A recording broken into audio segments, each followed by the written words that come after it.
Welcome back to Northwest City Politics in the Know with Juanita. We're glad to have you joining our show again tonight. We're always happy for people like you that are interested in what's happening in our cities, because it is important for good government that there be a flow of information back and forth from our city council members, from our city managers, from our city staff, and you, the people that live in our cities. So we want to encourage you that as you're watching our program tonight, that if you have questions of the people that are presenting information, that you get in contact with them, because we'll put that information down for you. Tonight we're very happy to have Senator Chris Eaton, who's in District 40 up at the north end of our CCX's viewing area, to give us some ideas and some thoughts about the legislature, the up and coming session. Now, when does the session start this year? February 11th at noon.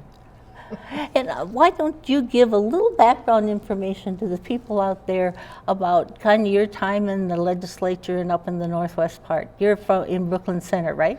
Right, I live in Brooklyn Center. I took over this seat when we lost my Senator Linda Scheid. She had cancer, and they had a special election. Right. And I was elected in 2011. So I've been there. I'm coming into my 9th session, and I represent all of Brooklyn Center and the southern part of Brooklyn Park. And so you've got a lot of experience in this area to see. You've seen a lot of changes happening, I bet. Oh yeah, the district has changed a lot in the last 9 years. It's since I moved here in 1990.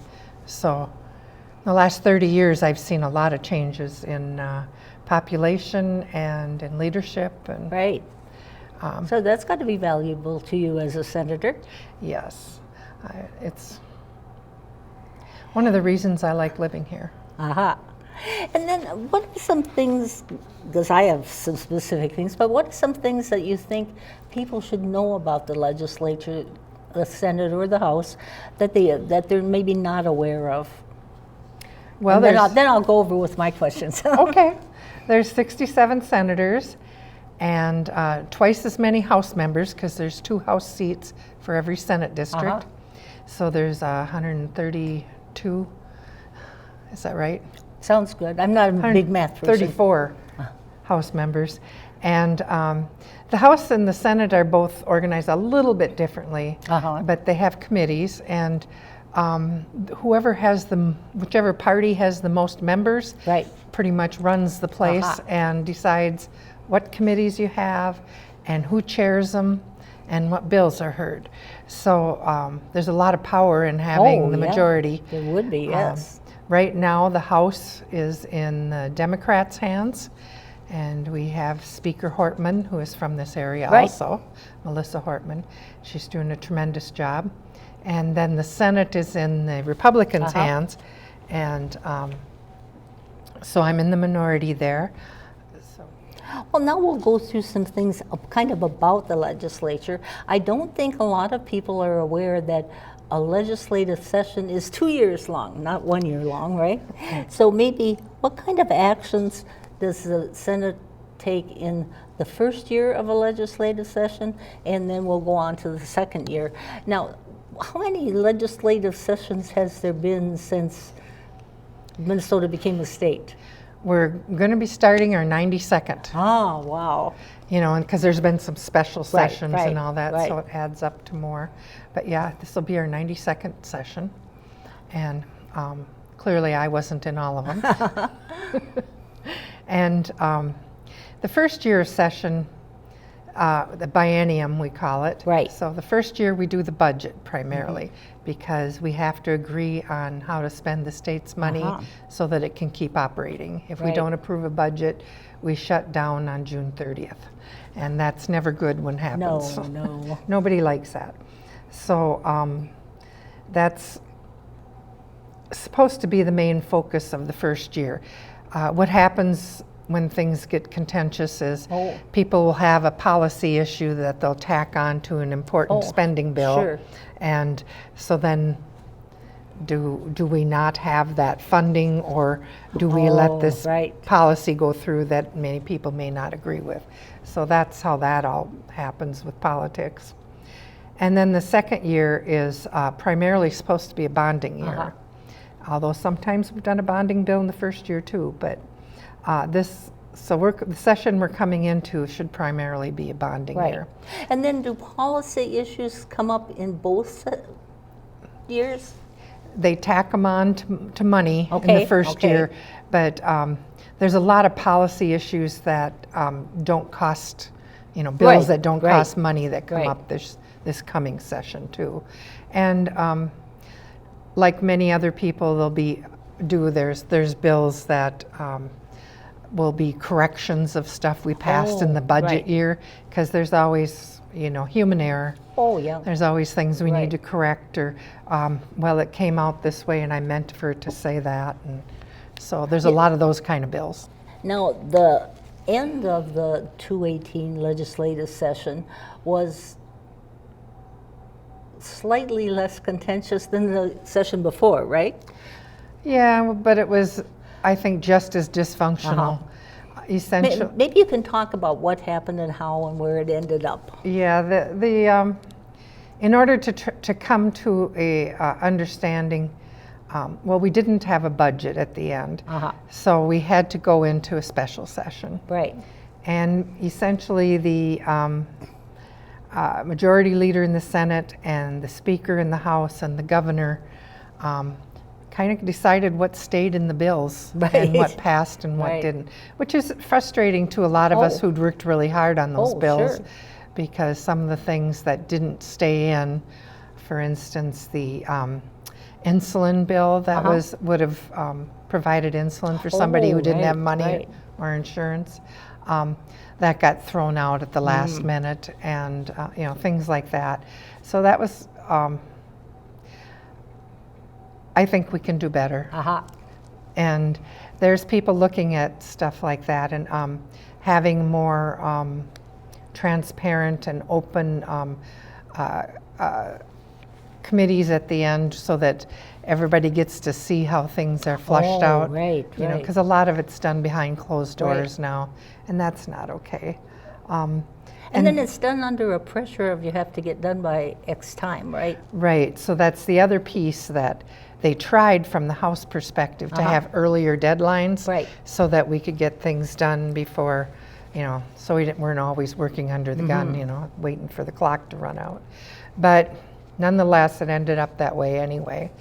And part of the deal that ended up being is we ended up taking almost $500 million out of the rainy day fund to have a budget at the end. And the way the law writes, we have to pay that back this time. So we have a $1.2 billion surplus. But you have to subtract that 500 and I don't know what it was, 17 or 18 million. And the governor has come out and said that he will not make the counties pay back the 10 million that were missed billed by the DHS. Yeah, there's been the Department of Human Services, right? Yes, they told people how to do the billing for substance use disorder treatment and such, primarily for medicated assisted treatment for opioids. And both the tribes and the counties were told to bill in a certain way that turned out to be incorrect. So the feds, CMS, wants that money back. So there's almost 30 million from the tribes. Significant. Yes, and 10 million from the counties. So my guess is we're going to have to do legislation to cover that. So we're going to have about, I'm getting 550 million out of that 1.2 billion. That's going. So we'll have like 600 billion or million that we can spend. But that's really not a surplus anyway, because it doesn't. We never took that surplus. Never takes into account inflation. Do you think they'll make any changes on that? We're trying. Okay. I don't know if we'll get it done this year, but I think eventually we'll need to change it so that when they do the what the actual surplus is. It takes into account Yeah, that inflation. you're working on a real figure, not a figure that you have to. Right, because take they various- take it into account for spending. Right. But they're not taking it into account with how much money we have left at the Right, end. right. So that needs to change. And that's, so I'm saying we have about 600 million to cover inflation, and that's probably not enough. So we probably don't really have a surplus. Right. So if we're going to spend money, it's going to have to be an increase in revenue. But this is a bonding year, so I Right. don't expect any big tax bills or anything. So, and there is an actual working group that I'm not part of that is okay. working on ideas for how to clean up that end of session. I was just going to ask you, what are some of the thoughts that are percolating around from people on what might help to end that? What can people kind of watch for as if they're watching what's happening in the session? Yeah, I'd like to see more of the negotiating in the conference committees take place publicly, like they do in the committees, Right. where we actually discuss it in front of people and, you know, amend it right there instead of it happening behind closed doors. Right. And the other piece would be to have things done early enough so that the money things can get ironed out before we are looking at midnight. Right, right. But it's hard because there's a lot of power in the three positions that right, get to make all those right, decisions right. at the end. And sometimes they're a little reluctant to give that up. Yeah, that's often the case, right? If people are concerned about that issue, who should they make their concerns to? Who should they contact? I would think the leadership Okay. in both bodies, you know, the speaker, Melissa Hortman, Okay, and in the House, and then Paul Gazelka is the majority leader in the Senate. Right. And then Tom Bach is the minority leader for the Democrats in the Senate. And those would be the people that would have the most say about it. I'm not aware, I don't know who the minority leader is in the House. so we'll encourage people out there, if you're following the legislature and you're concerned about the differences of opinion and how they're handled and how it smooths out at the end, then make your thoughts known. Yeah. Because that definitely it makes a difference if you write letters or send emails or. It does. And the governor has a role in that. He's kind of like the negotiator between the two bodies right now. Yeah, so send him information too. Yeah. And I think there has been a real move towards transparency or doing your business in front of the public, right? Right. Would be another way to say transparency. Right. So we'll encourage people to get their word into the people that can make the decisions. Yeah, it's important. We really look to hear from our constituents, and quite frankly, I don't think my constituents contact me enough. I don't hear enough from them. I'm always, you know, trying to get more people to let me know what they think. Right. You know, because, you know, I have to make a lot of decisions, and I would just as soon know where the people I represent are coming from. Yeah, and we're putting your name and your email up. Good. So we'll encourage people out there, if we're talking about an issue that you're concerned about, be sure to let Chris Eaton know Right. which side or where you are at on. Or what I should focus on. I mean, if I'm focusing on issues you don't think are important, Yeah. and you have something else you think is more important. I know I've gotten a lot of calls lately on home care, and we have a lot of home care agencies in this district. Yes. And there's a lot of problems with the reimbursement from DHS and the finding people to work at it because the wages are low. Right. And it's a difficult job.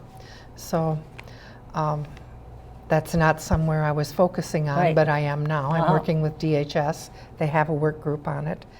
And then another thing that I wanted to point out to people, or have you point out to people, is that people can bring their ideas of what they think should be part of the law or affect people and help you work through a bill.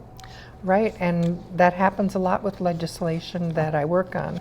I know my opioid bills were almost entirely written by information I got from families and relatives of people who had an opioid addiction or who lost a loved one to an opioid overdose. So the concerns that they had going through the system and what didn't work for them and so on are a lot of what we put in our legislation. Right. And so that you can really make a difference if you take your thoughts and share them with a legislator, then you can see what has, what could be worked into a bill, or that could be added to something else, or where it could be testimony that might help move something forward. And I don't always know how it works in reality when someone goes to get help. Right. You know, how the system actually functions. Right. And to hear that firsthand from people is really helpful when drafting legislation. So we want to encourage those of you out there that if you have thoughts about what should be happening in our state, share them with any of your Senate or House of Representatives, because that can be a starting point. Right. We have a new rep in my district, Samantha Vang, who took Representative Deborah Hillstrom, who'd been there like 20 years or more. Right. And Samantha's doing phenomenal. I'm very happy with the work she's doing, and we work closely together. And then Mike Nelson has the A side of my district. He lives in Brooklyn Park. So. Yeah, so the three of you work together, right? We do.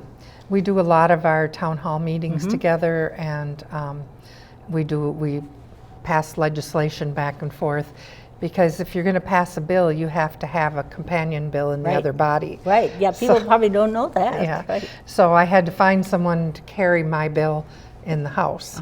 And so a lot of times I'll go to my reps from my district. A lot of senators do that. And maybe you could give us some example. You did in the opioids, but is there another example where you can tell what people brought to you and that ended up to be a bill? Well, yeah, there was some entrepreneurs in my district who wanted to start the community solar projects.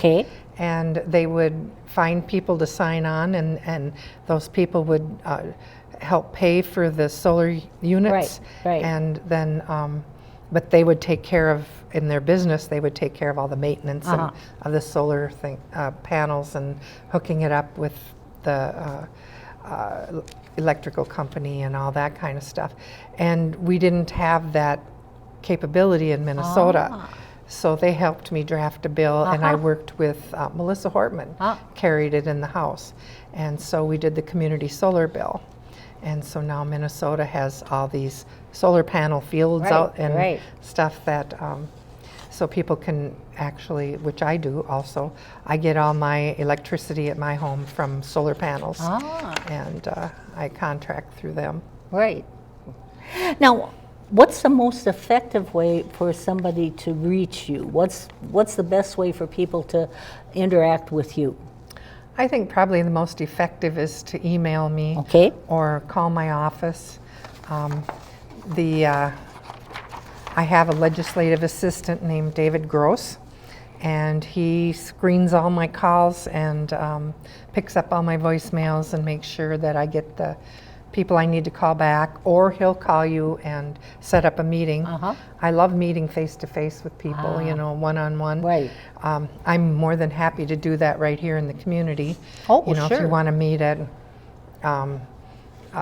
Caribou or something, you know, I'm more than happy to do that. Or we meet a lot at Panera. And well, that's good for people to know. They don't have to go all the way to St. Paul. No, and it's easier to park around here than it is at the Capitol. And around the Senate building. So, but if you want to come and see my office and talk to me there, I love company. Like I said, I like to hear from people in my district, and I don't hear enough from them, I think. That's my biggest complaint. Okay, well, we'll keep telling people on our show to be sure to contact your legislators. There you go. And your city council members too, because some people probably do that very often, right? But a lot of people kind of shy away from it or aren't sure if they should or whatever.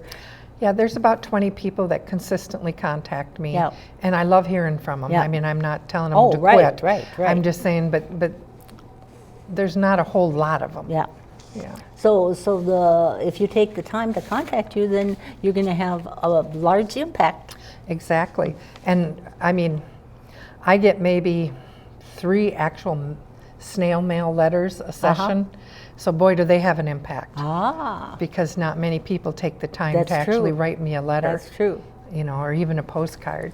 So I get lots of email. And if you're going to email me, do a unique one. Okay.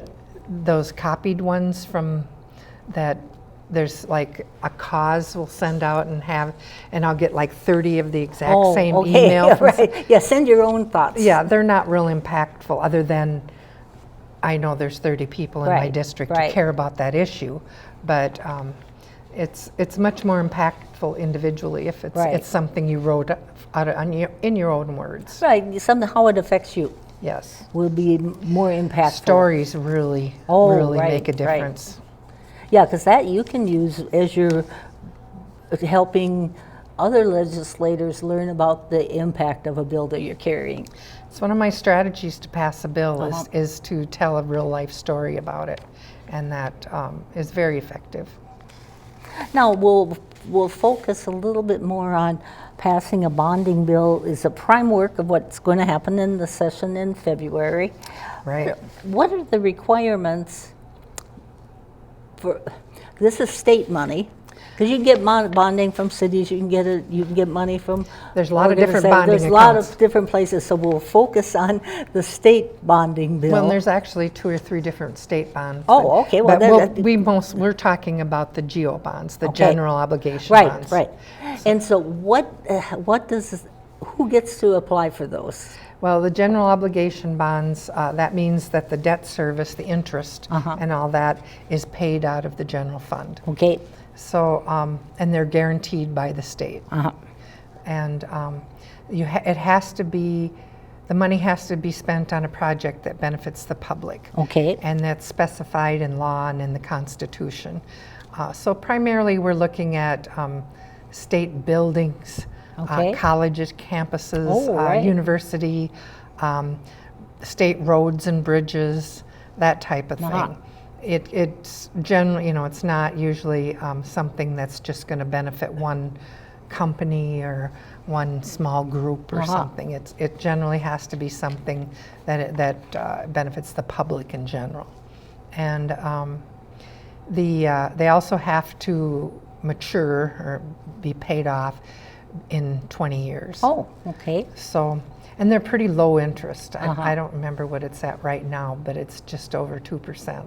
So it's cheap money because the interest rates are so low right now. So it's a good time to do a lot of building projects because the cost of supplies and labor and healthcare and all that keeps going up. Oh, definitely. So getting a project done now at 2% interest is much better deal than waiting 10 years or whatever. Right. So it's easy, and it puts a lot of people to work. So it adds a lot of money to the economy. Right. It keeps the economy going, and the people working are paying in more taxes. Right. So it's really good for the state to have a lot of projects going. And one of the things that I regret in the years that I've been in the Senate is that we haven't really done a decent transportation bill. Right. Which is really sad because the need is there. It's needed, yes. And it's hard to because a lot of the transportation bonding needed is repairs. And that's not as pretty or sexy as building a new whatever, a new stadium or a new bridge or putting a new highway in or whatever. So repairs is, and keeping up the infrastructure is one of the harder things to argue for and to get people to spend money on, but it's really needed and we haven't been keeping up. We're way behind on some of our buildings on our college campuses and our universities are not in great shape because they haven't had that funding to keep the repairs up. They call it the HEAPR funds. We just haven't spent enough on that. And then the funding for the college, well, I'll stay off of that. bonding bill, so a lot of it is transportation, and they want another building at I know, for instance, at North Hennepin Community College. I'm not quite sure what it's for yet, but I know that Representative Nelson's been working on getting that bill written. And we want to get it bonding for, finish off 252. Oh, yes. They want to get the stoplights out of that. And there's quite a bit of controversy over how that gets done. Some of the current plans that I've seen will result in a number of houses being removed, you know, on the riverside in Brooklyn Center. And of course, those people aren't happy about that. And some argue that the ramp and stuff comes too close to the river, and they worry about that environmentally. So that isn't going to be all smooth. It was originally supposed to start this year, but it's been delayed till 2023. Part of that is they need there's some more funding needed because it's been delayed. Oh, yeah. So the costs have gone up. Happens. And part of it is the controversy about which plan and how to do it. People want to not do the big one at was it 66th or 63rd down there, where the Holiday and Super America are, and because that's the one that would take out the houses. But if we don't put the ramp there, the federal dollars that we got has to go back to the federal government. You have to balance that out, so then too. we have to get some additional money from the state. So yeah, it's very complicated, and I don't expect that to get ironed out this year. What are the chances, do you think, for getting more of the transportation bonding through this session? Because I know they've been talking about it for a number of years now. I'm hopeful. I know that the Republicans in the Senate generally emphasize that they want to use more of the general fund on that. They don't like borrowing from the bonding. And the problem with that is then you're taking money from education and health care, and I don't agree with that, and a lot of the Democrats don't. So it's probably not as likely this year as because of the split between the Democrats and the Republicans in the House and the Senate. But I'm trying to stay hopeful that we can get at least something done and get a start. Because, like I said, the more we push it down the road, the more expensive the repairs get, Very true. And the more numerous they become, because these roads are breaking down, these bridges are breaking down. And we don't make as much money in the transportation fund anymore, because cars get better mileage. Some of them are electric. There's all kinds of changes happening. Well, I want to thank you so much for sharing your time and your thoughts and ideas with our audience out there. We'll encourage you, if you any of these issues that we talked about, you can certainly call Senator Eaton or send an email to her, and she'd be happy to respond. And if you're in District 40, particularly do so, right?